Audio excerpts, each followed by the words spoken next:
Literally.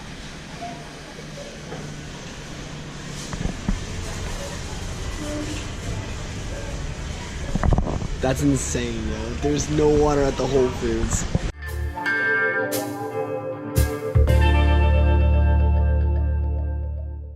As I said yesterday, there are some coffee shops that are closed due to a lack of water, so they can't make coffee.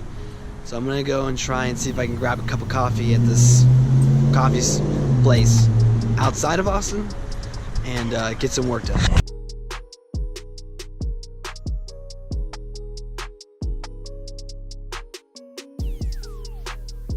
The coffee shop only has a certain amount of coffee that they can make based off of like how much bottled water they have, and then they can only ration it out. Like people can only get 12-ounce cups and that's it.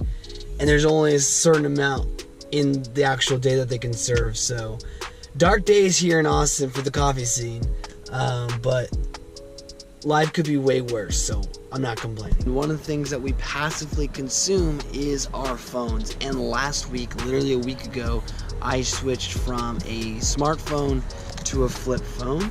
And I'm going to talk about what it's like to live in 2018 for the last week on the flip phone.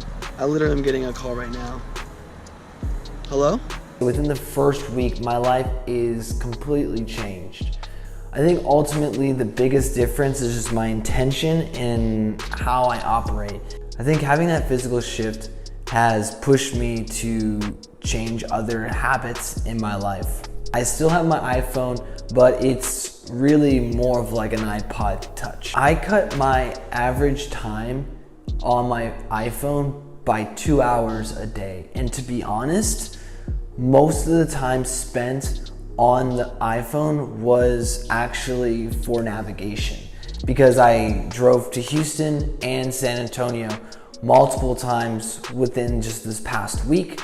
So really my consumption has gone down like to maybe only 25% of what I was actually using. The question is what was I doing if I wasn't on my phone? And I actually read 3 books from start to finish this week. Overall, I loved it. There are some disadvantages. There's group text doesn't really work. I have had to get people to email me instead of text me just because, again, it just wasn't going through. My phone wasn't receiving all the images or actual text messages. And so I ended up having to spend some time actually kind of readjusting how I contacted people and even just people contacting me. So I had to explain certain things. It was kind of a lot. There is time to do things. You just have to put your mind to it. That's all I've got for today. Thanks so much for watching, and I'll see you guys tomorrow in the next video. Peace.